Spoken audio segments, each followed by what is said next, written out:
Assalamualaikum warahmatullahi wabarakatuh. Perkenalkan, nama saya Siti Ivanul Khalifah dari Prodi PGSD Universitas Primagraha. Nah, kali ini kita akan belajar bersama mengenai jenis karya seni rupa. A. Jenis karya seni rupa menurut wujudnya. Yang pertama, karya seni rupa dua dimensi. Karya seni rupa dua dimensi atau dwimatra yaitu karya seni rupa yang hanya dapat dinikmati dari satu arah, yaitu dari arah depan, karena hanya memiliki dimensi panjang dan lebar. Contohnya, lukisan, gambar, foto, tenunan, dan batik. Yang kedua, karya seni rupa tiga dimensi. Karya seni rupa tiga dimensi atau trimatra yaitu karya seni rupa yang memiliki dimensi panjang, lebar, dan tinggi atau memiliki kedalaman, volume atau gempal di samping panjang dan lebar, sehingga wujudnya dapat dinikmati dari berbagai arah. Contohnya, patung, bangunan, boneka, dan aneka jenis desain produk. Yang ketiga, karya seni rupa empat dimensi.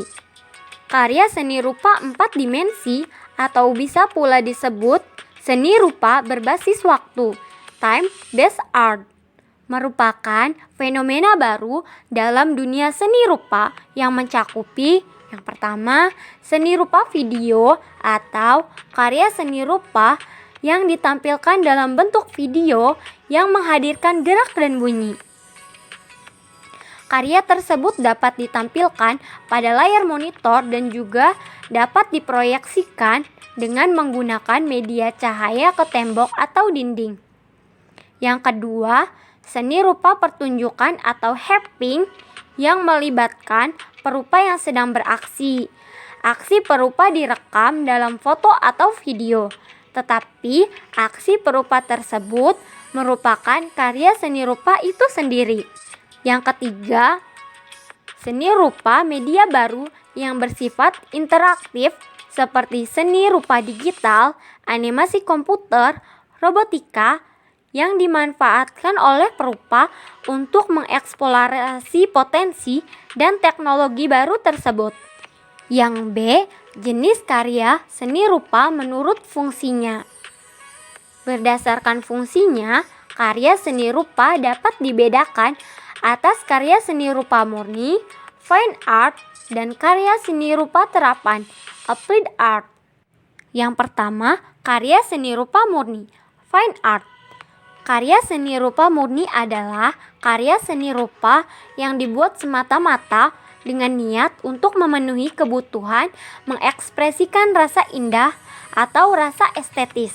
Tidak dimaksudkan untuk memenuhi kegunaan atau fungsi yang bersifat praktis.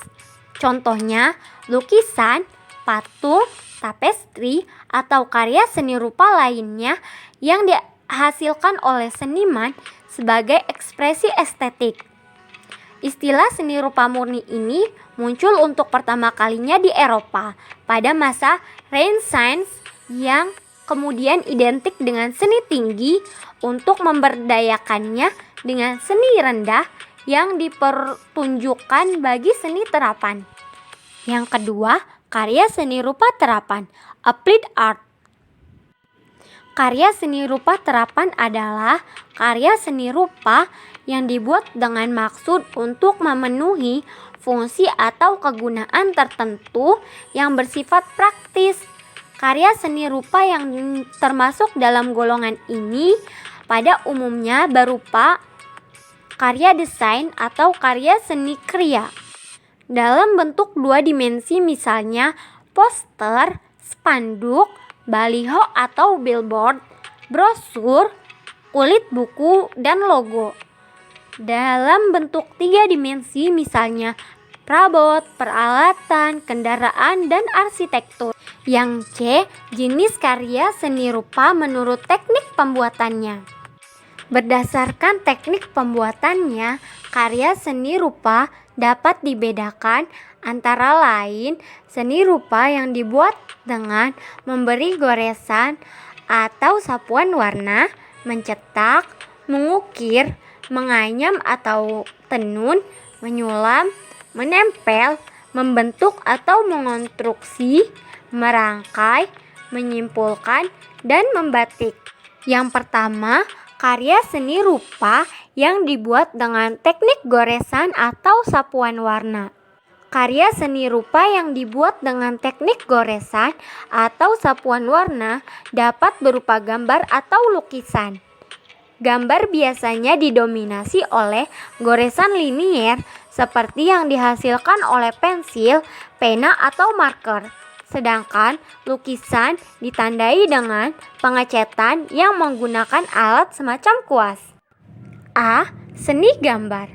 Seni gambar atau bisa disingkat gambar saja terdiri atas beberapa jenis sesuai dengan karakternya yang spesifik berikut ini.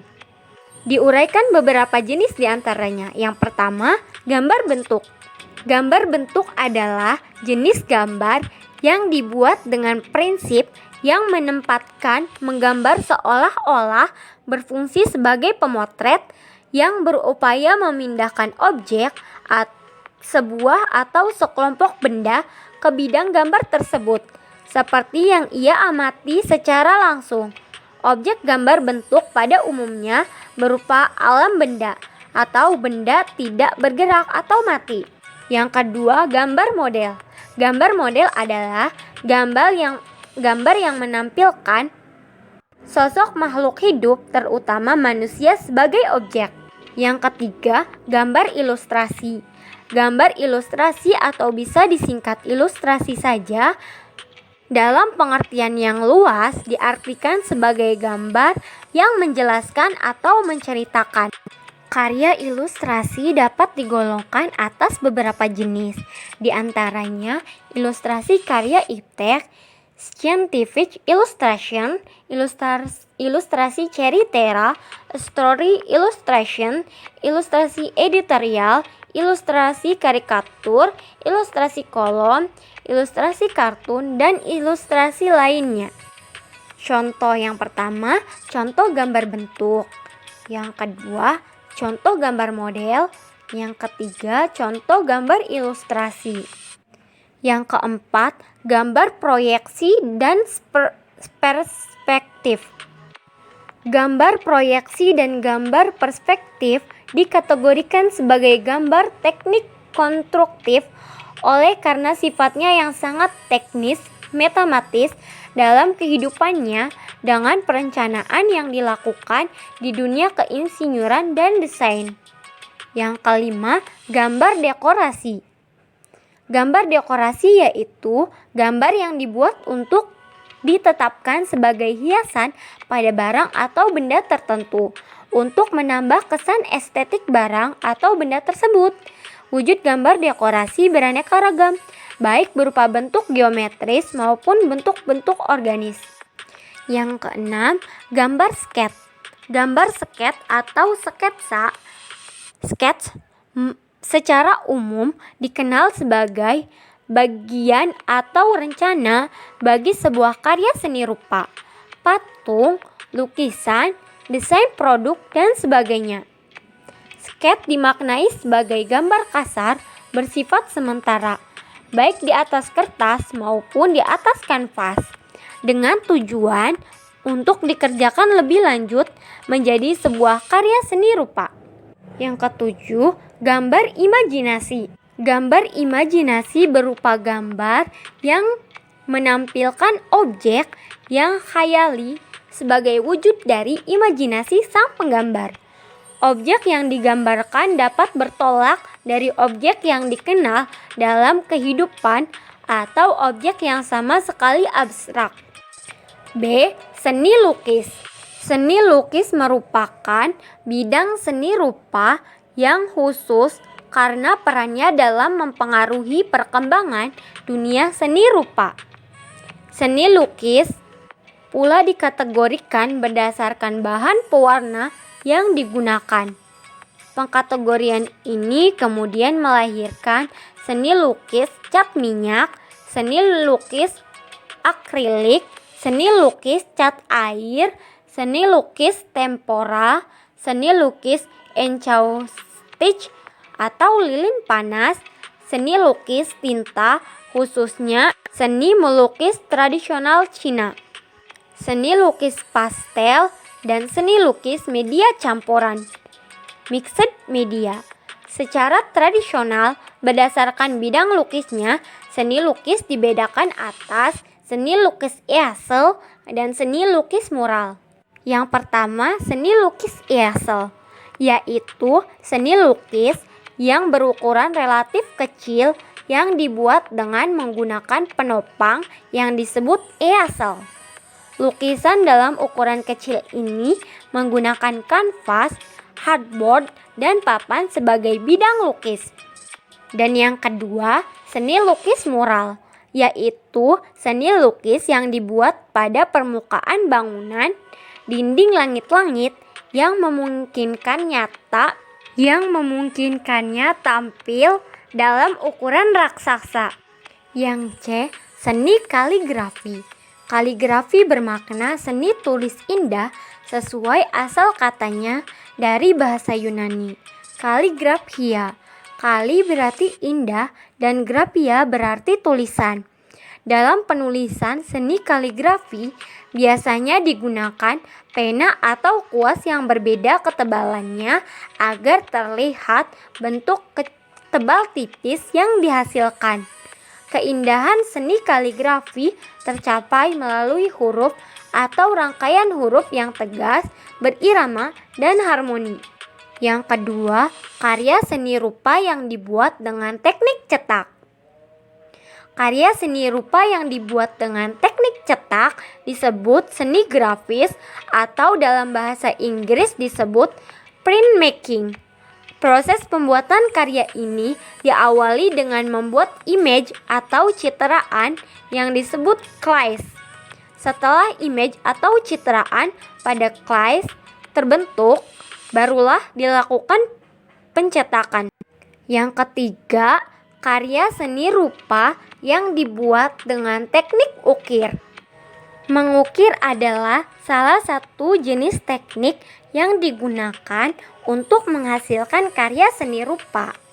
Istilah mengukir biasanya dipahami sebagai teknik pembentukan objek dengan cara memahat atau menorehkan bagian-bagian yang akan dibuang dari material yang digunakan untuk mewujudkan objek yang diinginkan. Bahan yang digunakan berbahan keras seperti kayu, bambu, batu, dan sejenisnya. Karya seni rupa dihasilkan dengan teknik ukir berupa karya seni 2 dan 3 dimensi. Yang keempat, karya seni rupa yang dibuat dengan teknik anyam, tenun, dan rajut.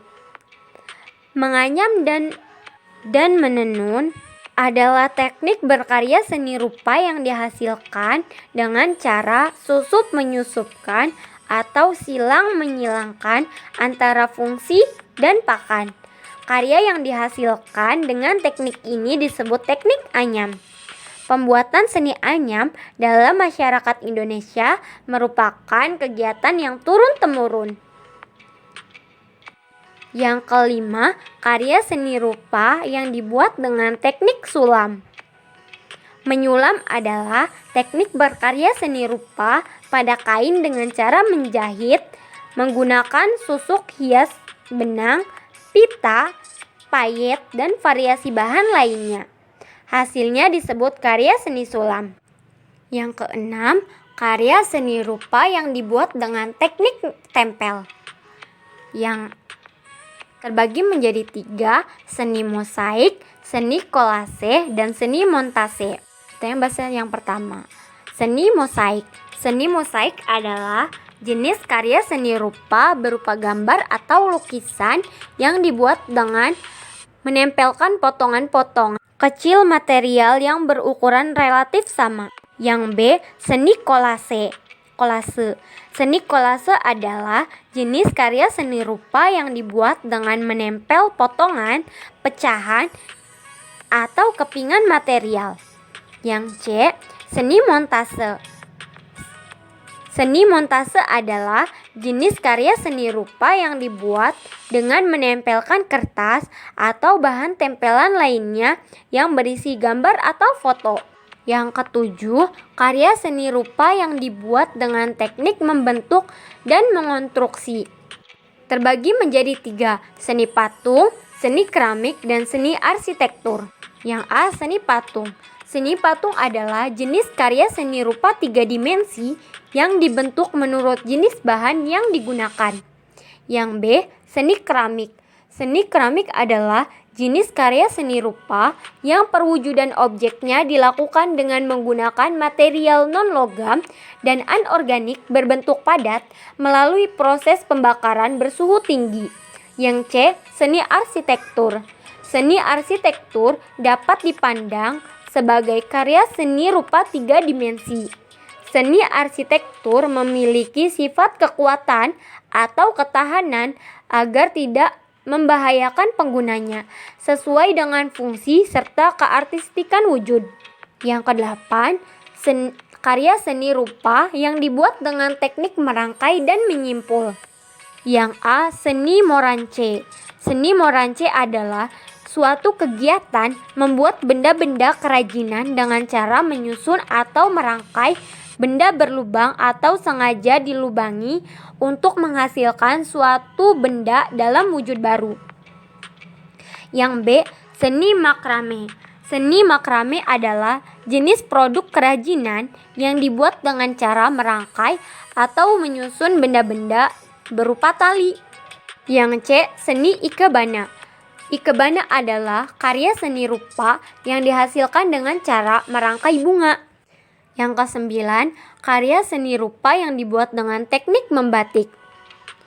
Seni batik pada mulanya adalah jenis karya seni rupa yang dihasilkan dengan sebuah teknik menggambar di atas kain dengan menggunakan malam atau lilin dan canting untuk menutupi area yang tidak ingin dikenai pewarna, serta melakukan pencarian pada cairan perwarna untuk mewarnai area yang diinginkan.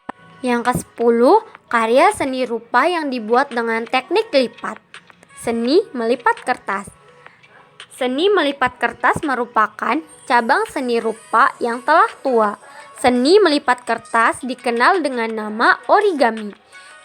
Kelipatan kertas menghasilkan beragam bentuk 3 dimensi seperti burung, binatang, rumah, topi, dan semacamnya. Yang ke-11, karya seni rupa yang dibuat dengan olahan komputer. Seni rupa komputer. Seni rupa komputer atau computer art mengacu pada seni rupa yang memanfaatkan teknologi komputer dalam penciptaannya.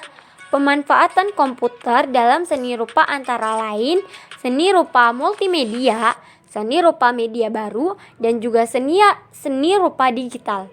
Yang ke-12, karya seni rupa yang ditata atau dipertunjukkan. Yang A. Seni instalasi. Seni instalasi merupakan karya yang mengekspresikan kepedulian lingkungan, bisa pula disebut seni rupa lingkungan. Environmental art atau seni rupa bumi, earth art.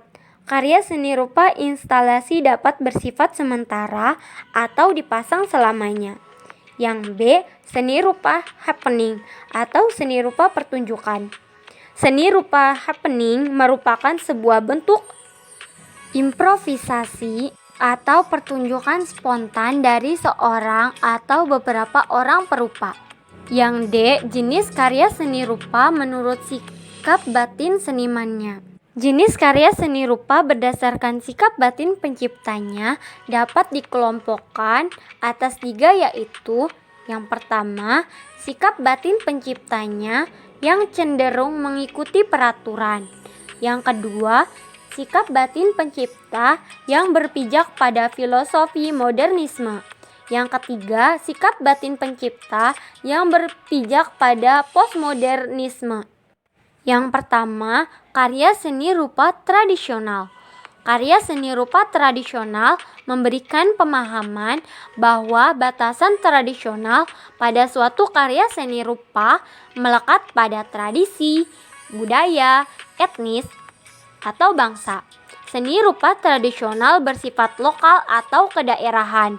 Seni rupa tradisional memiliki ciri-ciri. Yang pertama, mengikuti aturan tertentu yang telah mentradisi. Yang kedua, memiliki bentuk atau wujud yang telah mentradisi. Yang ketiga, berupa benda fungsional. Yang keempat, tidak mementingkan nama penciptanya. Yang kedua, karya seni rupa modern. Istilah modern secara umum diartikan dalam hubungannya dengan masa atau waktu, yaitu sesuatu yang baru. Namun, pada bidang seni rupa, istilah modern diartikan tidak berkenaan dengan waktu atau masa, melainkan dengan melestarikan lahirnya sebuah karya. Yang ketiga, karya seni rupa postmodern. Karya seni rupa postmodern memancarkan semangat baru, yakni semangat pluralisme, elektrikisme, seni dihargai dan diberi tempat yang sama. Itulah materi tentang jenis karya seni rupa. Semoga bermanfaat ya. Terima kasih. Wassalamualaikum warahmatullahi wabarakatuh.